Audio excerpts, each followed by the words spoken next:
कुरुक्षेत्राचे युद्ध सुरू होण्यासाठी फक्त एक दिवस बाकी होता. संपूर्ण आर्यवर्तात भीतीचे वातावरण होते. एका बाजूला धर्मासाठी लढणारे पांडव तर दुसऱ्या बाजूला कौरवांची प्रचंड सेना. पण त्या रात्री एक अशी भेट झाली जिने इतिहासच बदलू शकला असता. ती भेट होती. संध्याकाळ झाली होती. कर्ण गंगेच्या किनारी सूर्यदेवाची पूजा करत उभा होता. प्रार्थना संपल्यावर त्याने मागे वळून पाहिले. समोर श्रीकृष्ण उभे होते. त्यांच्या चेहऱ्यावर नेहमीसारखे शांत स्मित होते.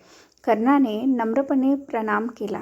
वासुदेव. यावेळी श्रीकृष्ण म्हणाले, कर्ण, आज मी तुझ्याकडे युद्धासाठी नाही तर तुझं आयुष्य बदलण्यासाठी आलो आहे. श्रीकृष्ण शांत आवाजात म्हणाले, कर्ण, तू सूतपुत्र नाहीस. कर्ण आश्चर्यचकित झाला. काय म्हणालात? श्रीकृष्ण पुढे म्हणाले, तुझी आई राधा नाही, तुझी खरी आई कुंती. हे ऐकताच कर्णाच्या पायाखालची जमीन सरकली. त्याचा श्वास वेगाने चालू लागला. म्हणजे मी पांडवांचा भाऊ? होय. कर्णाच्या डोळ्यात अश्रू आले. जर हे सत्य होतं तर मला जन्मताच नदीत का सोडलं? माझ्या आयुष्यभर मला अपमान सहन का करावा लागला?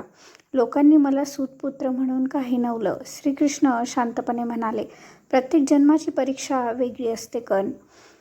मग श्रीकृष्ण म्हणाले, अजून वेळ गेलेली नाही. माझ्यासोबत चल. पांडव तुला मोठा भाऊ म्हणून स्वीकारतील. युधिष्ठिर तुला राजा बनवेल.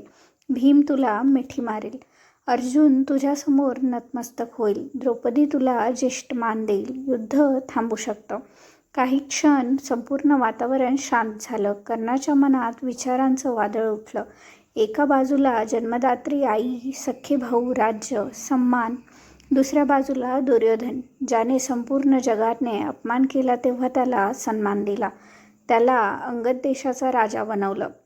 त्याच्यावर विश्वास ठेवला. कर्णाच्या डोळ्यातून अश्रू वाहू लागले. कर्ण म्हणाला, माधवा, तुम्ही मला आज सर्व काही देऊ शकता, पण एक गोष्ट परत देऊ शकत नाही. ती कोणती? दुर्योधनाचं माझ्यावरचं ऋण. जेव्हा संपूर्ण जगाने मला नाकारलं तेव्हा त्याने मला स्वीकारलं. आज मी त्याला सोडलं तर इतिहास मला वीर म्हणणार नाही, विश्वासघातकी म्हणेल. हे ऐकून श्रीकृष्ण काही क्षण शांत राहिले. ते म्हणाले, कर्ण, मला तुझा अभिमान आहे. तू चुकीच्या बाजूला उभा आहेस, पण मैत्रीशी प्रामाणिक आहेस. इतिहास तुझ्या पराक्रमाचे नेहमी स्मरण ठेवेल. कर्ण म्हणाला, माझी एक विनंती आहे. काय? हे सत्य माझ्या मृत्यूपर्यंत कोणालाही सांगू नका. जर युधिष्ठिराला समजले तर तो कधीच माझ्याशी युद्ध करणार नाही आणि धर्मयुद्ध अपूर्णच राहील. श्रीकृष्णांनी मान डोलावली. श्रीकृष्ण निघू लागले. कर्णाने त्यांना विचारलं, माधवा, या युद्धात कोण जिंकेल? श्रीकृष्ण उत्तरले, जिथे धर्म आहे तिथे विजय आहे. कर्ण हसला. मग मला माझं भविष्य समजलं. दुसऱ्या दिवशी रणांगण सजलं. कर्णाला माहीत होतं तो कदाचित परतणार नाही. तरीही तो पूर्ण सामर्थ्याने लढला. कारण त्याच्यासाठी विजयापेक्षा मोठं होतं दिलेला शब्द. कर्णाचा पराभव झाला, पण त्याचं व्यक्तिमत्व आजही अमर आहे. तो आपल्याला शिकून गेला. प्रतिभा माणसाला महान बनवते, पण दिलेला शब्द आणि कृतज्ञता त्याला अमर बनवतात. सत्य उशिरा समजलं तरी योग्य निर्णय घेणं महत्त्वाचं असतं. उपकार कधीही विसरू नयेत.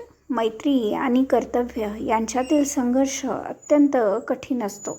धर्माचा विजय होतो, पण प्रत्येक योद्ध्याची वेदना समजून घेणंही तितकंच आवश्यक आहे.